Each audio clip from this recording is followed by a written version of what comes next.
Jaarsa tokkotu ture. Guyyaa tokko mana isaaniitii ba'anii utuu adeemanii namicha abbaa maasii bal'aa qabu tokkotti ba'an. Namichi maasii yookiin oddoo isaarraa mukkeen gurguddaa mursiisee gubaa ture. Jaarsi kunis namicha bira ga'anii mukkeewwan gubaa jirtu kana keessaa tokko naaf kennuu dandeessaa jedhanii gaafatan. Namichis mukeetiin kun iddoo isaanii malee biqilan, kanaaf hin gubaa jira waan ta'eef fudhadhu jedhee eeyyameef. Jaarsis muka isa keessaa guddaa ta'e fudhatanii galanii qottoo fi burruusa fudhatanii mukicha soofuu eegalan.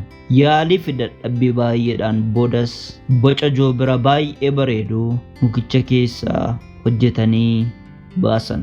Halluu warqii fakkaatu dibanii erga miidhagsanii boodas balbala mana isaanii dura iddoo mul'aturraa gurguraaf ka'an. Guyyaa muraasa boodas namichi abbaan lafaa muka sana jaarsichaaf kenne konkolaataa isaatiin utuu darbuu boca joobiraa bifa warqiidhaan miidhagfame kana arge. Konkolaachisaa isaatiinis konkolaataa akka isaaf dhaabu ajajee bocni joobiraa sun meeqaan akka gurguramu gaafate. Jaarsis xiqqoo itti yaadanii $5,000 ittiin jedhan. Namichi sooressichis gatii kanaa olitti eegee waan tureef gammadee dafee cheekii $5,000 barreessee kennee fi fudhatee adeeme. Daandii irra utuu jirus akkas jedhe, har'a waan hambaadhaaf ta'uun bitadhe jedhee dubbate. Jaarsis cheekii isaanii erga irraa fudhatanii inni tokko gate isa kaaniif qabeenyadha jedhan. Baay'een keessan akka mukicha isa abbaan lafaa sun gateeti. Namoonni mul'anni keessan akka hin milkoofnee fi abjuun keessan akka hin dhugoomne isinitti himaniiru ta'a. Hojiin ati hojjettu ija hin qabu, maaliif waan biraa hin yaaltu siin jechuu danda'u. Ani immoo har'a joobira isa ta'e keessa kee isa jiru boca itti gootee akka baastuufan kana sitti hima. Waan bareedaa fi nama hawwatu isa keessa kee jiru kan beeku nama utuu hin taane Waaqayyo isa si uume qofadha.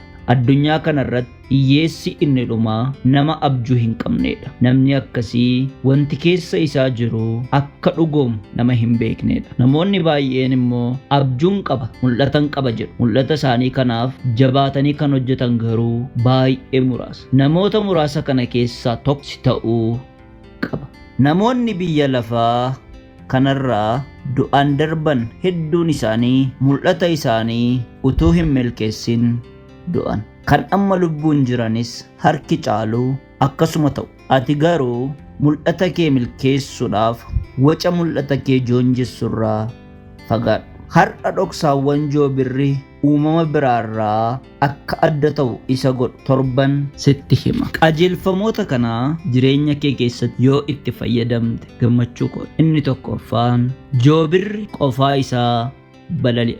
Joobirri utuu gareedhaan yookiin baay'atanii balali'anii eessattiyyuu hin argitu. Sochiin isaanii kamiyyuu qofa qofaadha. Kanaafidha mul'ata kee milkeessuudhaaf gaafa kaatu namoota naannoo kee jiran hundatti toluu dhiisuu danda'a. Kaayyoo itti uumamteef jiraachuu gaafa jalqabdu hiriyoonni kee warri baay'ee sitti dhiyaatan diinota kee warra baay'ee si jibban ta'u. Sababni isaas kana booda ati nama isaan barbaadan sana ta'uu fi akka hin dandeenye waan hubataniif. Kanaafuu mul'ata kee jiraachuu gaafa jalqabdu utuu hin beekin qofaa kee taatee of argita. Allaattiiwwan kan biroo irraa adda baatee qofaa kee balali'uu jalqabda. Sababni joobirri qofaa isaa balali'uufis ol ka'iinsa inni irra balali'u allaattiiwwan biraan qaqqabuu waan hin dandeenyeefidha. Milkaa'ina mul'ata keetiif maal naan jedhuu fi oduu dhimma hin baasne dhaggeeffatta yoo ta'e ati joobira utuu hin taane allaattii kan biraadha. Nama milkaa'e ta'uu yoo barbaadde qorumsa qofummaa keessa jiru mo'attee darbuu qabda. Hammuma ol ka'iinsa kee dabalaa adeemtu qilleensi ati keessa balaliitu siif mijataa adeema. Namoota gadi si harkisaniif harka hin kennin. Joobirri hammuma ol ka'aa adeemu allaattota kan biroo gatee joobira akka isaatii argaa adeema.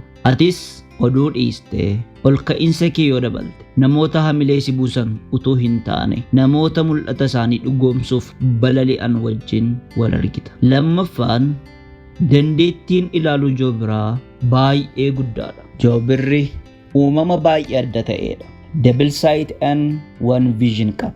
Kana jechuun waan naannoo isaa jiru hunda ilaalaa waan tokko qofa irratti immoo xiyyeeffachuu danda'a. Joobirri hamma maayilii 2 yookiin kiiloomeetira 3.2 sirriitti adda baasee arguu danda'a.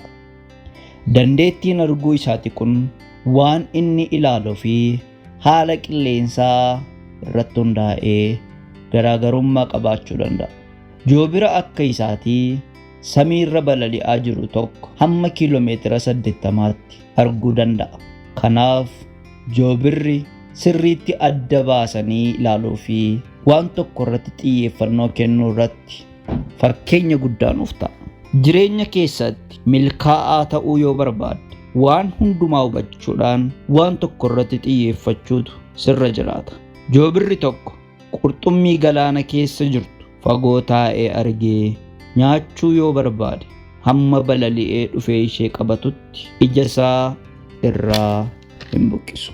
Yeroo inni gara qurxummii kanaatti balali'u ija isaa yookiin kaayyoo isaa kana dogoggorsuu kan danda'an waan baay'een yoo jiraatan iyyuu inni garuu kaayyoo isaa kanarraa ija hin buqqifatu. Mul'ata kee irraa wanti si dogoggorsuu barbaadu baay'een yoo jiraate iyyuu deebiin kee hammaan mul'ata koo bira ga'utti ani hin dhaabadhu kan jedhu ta'uu qaba. Sadaffaan joobirri waan du'e hin nyaatu. Foon ofii isaatii adamsee qabate isa ho'aa nyaata. Waan du'e yookiin waan tortoretti hin bu'u. Joobirri akka isaatii qabee ajjeesee yoo dhiise iyyuu hin nyaatu. Yeroo baay'ee mul'ata kee milkeessuudhaaf ilaalchaa fi yaada haaraa ofii keetii fidaa hin adeemtu taanaan yaada namoonni itti fayyadamanii darban qofa fayyadamta taanaan na amani kufteetta. Namoota mul'ata kee qucarsan irraa fagaadhu. Sababni isaa isaan siif foon du'aadha. Abbaan mul'ataa immoo waan du'ee hin nyaatu. Afuraffaan joobirri waan tokko fudhachuun dura qoree ilaala.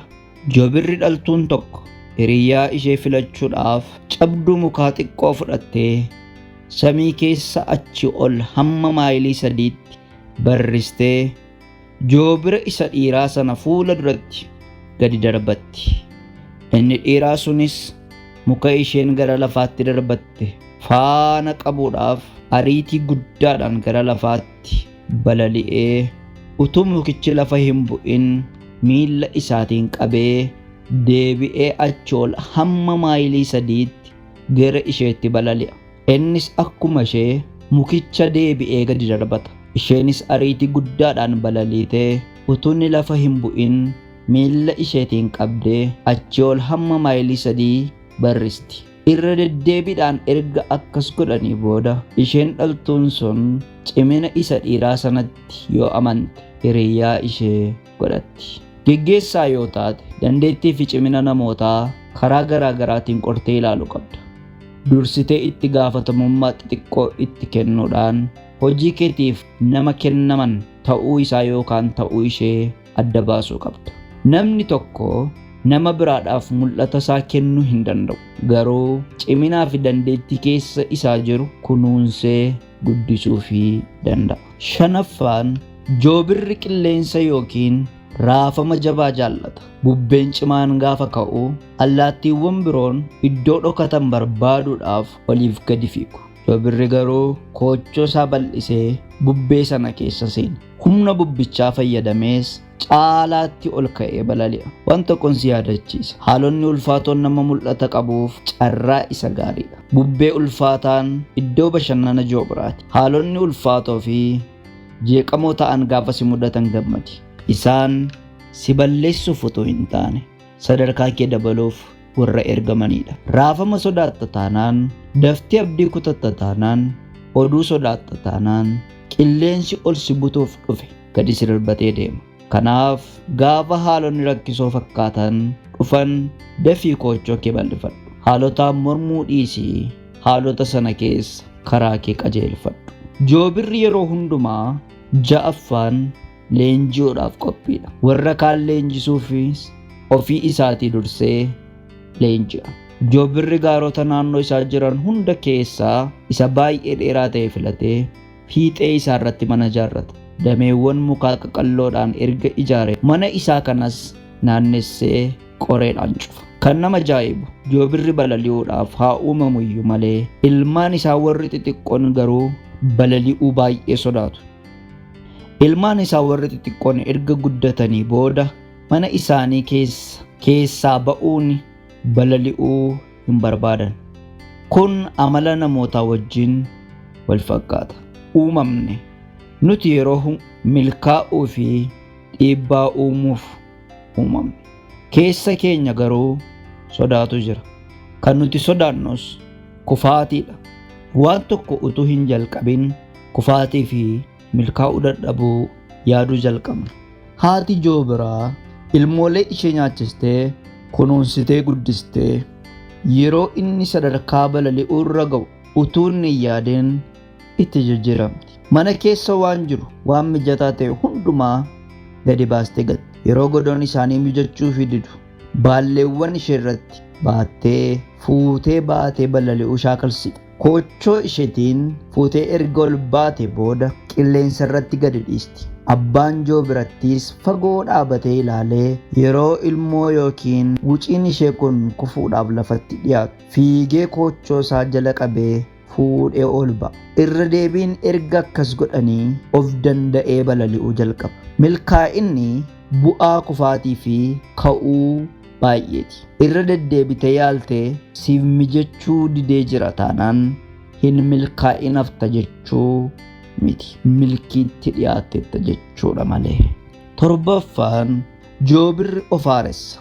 Umuriin isaa yeroo deemaa adeemu iddoo gaarreen itti baay'atan barbaadee lafa callisaan guutetti yeroo dheeraa dabarsa.